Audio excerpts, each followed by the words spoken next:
You're watching News 4 Jax Plus.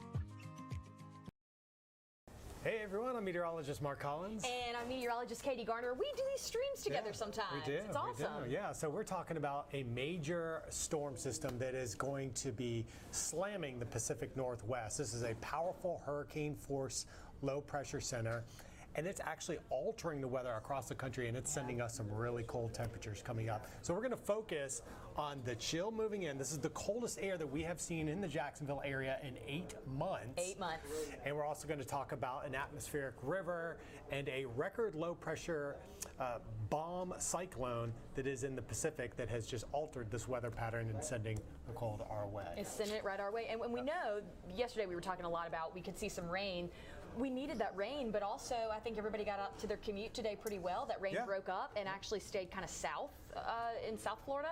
Yeah. And we're going to see the cold temps dip highs in the 60s, lows in the 40s. It's going to be something. So it's not going to be a sunny day because of this low pressure center moving through. This is the front that is going to work its way into our area, and behind that front comes a series of cold blasts. But first, let's talk about this powerful hurricane force low. This is a massive low pressure center. I put 941 on there. That stands for the millibars. The lower the pressure, that is a lower number. That's almost like a Category 3 strength hurricane. That is strong. And it's really big. And there's two parts to this storm. One is that actual low pressure center that is pumping in the winds and the rain into Washington. And then there's a second system called an atmospheric river, and that extends further south into California. And this atmospheric river is transporting a lot of tropical moisture from the deep Pacific into California. And the San Francisco Bay area is going to get flooded with upwards of 10 inches of rain in the North Bay. So these atmospheric rivers can set up. This one is especially strong because of that record low pressure of 941. That ties another low that was in 2002, I believe. It was in October.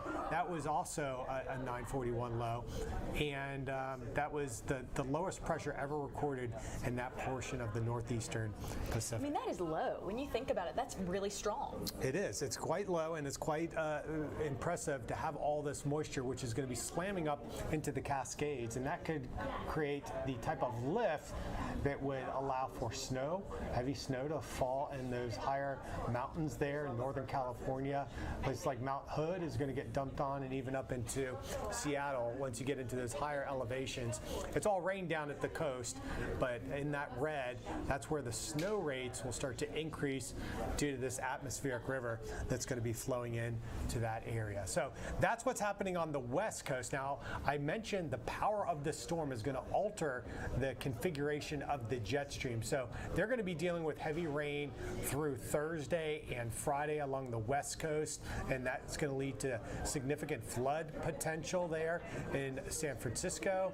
And they are actually dealing with low river levels, so a lot of that rain should channel into the rivers, and the flooding won't be as bad as what it could be. Now, when you get 15 to 20 inches of rain, yes, there's going to be some flash flooding and real flood problems. But say if this were in the springtime after all the snow melt, then you could probably see catastrophic mudslides, landslides in that area. But this is just a conveyor belt of moisture sliding right there into Northern California, and they're going to be seeing upwards of 10 inches of rain in San Francisco, and then in those higher elevations, possibly over a foot. So we're looking at this jet stream having these large bends, and this is called a meridional flow, a very amplified jet stream pattern. And when you have dips like what's happening over St. Louis, that brings down cold air. And watch how here in Jacksonville you see more of a southwesterly flow. So that's mild weather that we're getting here on Wednesday. Temperatures are in the 70s. But watch as that amplified trough begins to swing down, reaching northern Georgia here on Thursday, and then it amplifies even more into Friday. You know what that means, folks? That means really, really cold temperatures diving our way. Mark, I'll tell you what, people have told me, like I was at the grocery store and they were like, 40s, really? Are you serious? I'm like, I am dead serious, yeah. And I think, people move to Florida because they want to be warm, but it's going to be look, it's November. Put the Christmas tree up. Make the most of it, Well, it's going to be windy, so the next couple of days you won't want to be on the ladder. I would hold off on the Christmas tree lights till this weekend. Saturday, Sunday, especially Sunday, it's going to be dead calm winds. Yeah. A ridge of high pressure moves and sits right over us, so there's really not going to be much wind on Saturday. The winds will start to decrease this weekend on Saturday. Sunday's the lightest day.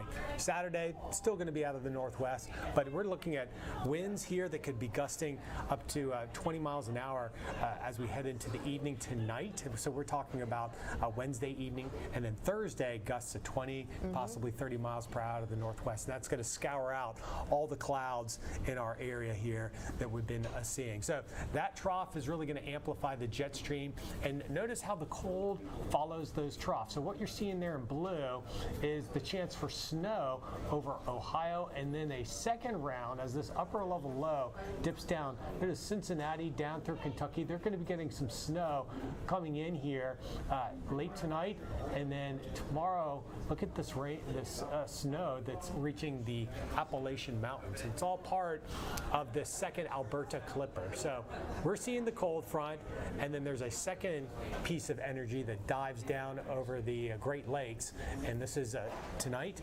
And notice how the snow pinwheels around that Clipper system that is just spinning away the low pressure center over Michigan. And notice how a lot of that is mixed in with lake effect snows across Chicago. It's just going to be messy weather there tomorrow morning. So that system will be diving down into Kentucky, and here comes that heavy snowfall into the Appalachians. Oh man. So we're looking at West Virginia getting maybe a half a foot of snow. So board riders, skiers, check ahead. Mountains probably aren't open there in snowshoe, but this is going to be a quick dump of snow that comes through, and then a second round there on Friday. They're going to be excited. They're going to be really excited, yeah. Some of the backcountry guys might be out there trying to get some early skiing in before it turns to rain later in the week. So this is our forecast here in Jacksonville. You don't see a lot of cloud cover over us, so we're looking at some pretty nice weather, although it's going to be cold. So we're going to get into some temperatures here now today. So outside, it feels pretty good. We're looking at those numbers in the 70s. In the 70s, and it's kind of nice, even though it's cloudy and a little wet. Yeah. We will be seeing some changes coming up here. Big changes, Yeah. noticeable changes. In fact, I was looking at Saturday. 2 days ago, I had us at 40 for a low. I brought us up to 42. Yep. Still at 42 degrees. I mean, but I think it's going to be light the fireplace. I'm just thinking of things people can do to stay happy in these cold temps. Yeah. But it's gonna blow you away. So definitely, this is the coldest weather that we've seen since 8 months ago. Yeah. So taking you all the way back to March, where we are getting lows down into the 40s. This is our last day in the 70s. So we're talking about Wednesday, all weekend long. We're going to be in the 60s. So Thursday, Friday, Saturday, maybe Sunday, we might get to about 70 degrees. So we'll give it that. We'll say Sunday, probably next time we even see those 70-degree readings. But the chill is going to be here, and say goodbye to those 70s. In fact, let's take a look at the maps going beyond Wednesday, and you can see there's really not much mild weather other than Southern California, Southern Texas, and portions of Florida. The rest of the nation really dealing with temperatures in the 50s, and we're going to start to feel the cool down here Friday afternoon, where we're only in the mid-60s. So that's a big change. It's almost like January weather here Saturday, because we're only going to reach the lower to mid-60s. That's going to be a pretty jarring feel to the homeostasis of the people around here that have been used to the nice 70s and 80s. I can't wait for our inbox. Yeah, it's gonna be a shock to my system nonetheless. As a native here, I don't like the cold, and I'm still dealing with the cold there into Saturday. Now we need to talk about the winds, because once those winds clock around to the northwest, that's when the cold will arrive. Now throughout the afternoon, we're still looking at those west to southwest winds, but as we head to 4 o'clock, you see that wind shift. There's the front. So you know when a front goes by, when you see those winds turn around to the northwest and north, you notice how those wind speeds pick up. And you think about that with those temperatures? Yeah, we're going to have wind chills Thursday morning that will be down into the upper 30s and 40s.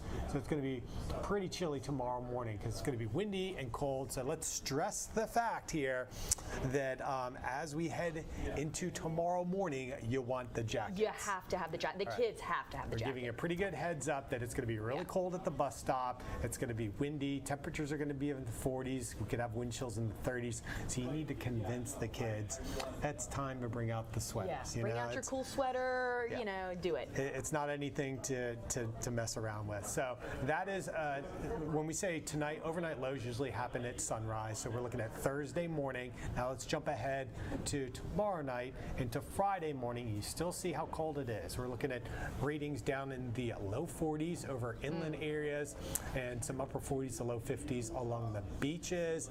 And then getting you into Saturday morning, that will be the coldest morning of this wintry cold snap. Yeah, it's fall, but it's going to feel like winter, and those numbers justify what we would get here in January or February. You're looking at some upper 30s along the I-10 corridor through interior Georgia, and then those lower 40s shaping up here in town.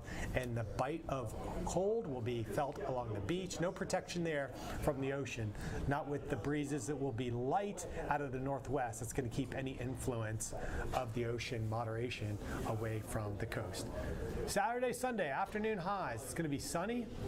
Temperatures there a little bit warmer on Sunday versus Saturday. So if you have to go camping this weekend, could be a nice dry one, nice clear skies for rounding out the meteor showers that have been occurring here this week, and should be pretty good weather during the afternoons ahead. So we're going to take you into the forecast here with the rain fizzling on out. And there really didn't get much rain out of this cold front. No. Look at that drop in temps. I mean, it's jarring, and the sunshine's going to be imminent. You're going to love that part of it, but with the breeze and these temperatures, buckle up. Yep. So this was yesterday was the last day we had in the 80s through the rest of the month of November. I see no more 80s returning. I see no more rain returning for the remainder of November. So this is going to take us right into December with dry weather and also some rain-free conditions. So you can see the clouds outside now starting to break up. It's still going to be pretty cloudy here through the afternoon, but